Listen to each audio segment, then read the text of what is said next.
Hey, this is Michael Wolf with another chapter in our home workout series.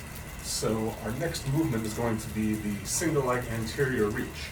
And you can do this in a number of different ways, but first we'll just demonstrate the basic movement. The idea here is it's similar to the pattern of an RDL. We're not using any external weight, and we're just kind of using our hands as a directional focus to give us a little bit of focus. So I actually like to do this with a kettlebell to give us a target to reach to.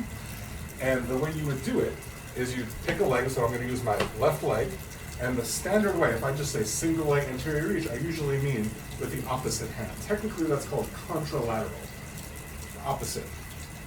So what I'll do is I'll let my knee go soft, I'll pick up my back leg, let my knee go soft, and without bending my knee any further, I will hinge at the hip to reach towards this target. And again, that's contralateral. Technical term here, ipsilateral would be the same side,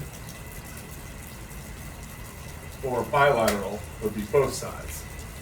But if I don't qualify, if I just say single leg anterior reach, you could assume the opposite side. So the front leg, the leg that stays forward is the leg that's working, opposite side. Now you can't obviously be too far away that you can barely reach it.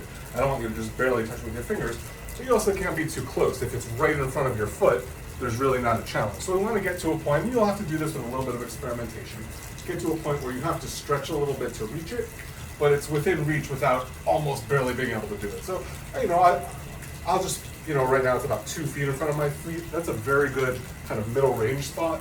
For some people it'll be too easy, for some it'll be too hard. So this will vary by the abilities of the person too. What's up, buddy? It's raining out, so he's not getting to hike today. So the idea here again is a soft but not otherwise bent knee.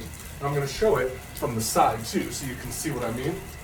I'll use the opposite leg here. The front leg is easier to see. So on my right leg this time with my left foot, I have it about roughly about 1.5 feet away from my front leg. Choppy, come here. They got to see my knee. Good boy.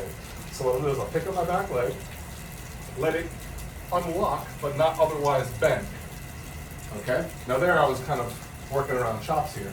But the idea is we don't want it to be a rounding of the back.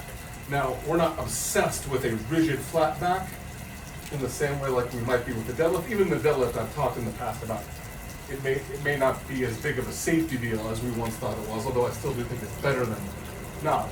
But in this case, we're certainly not obsessed with it, but we're trying to make the movement from the hip. So it's not a rounding of the back. It is a hinge at the hip.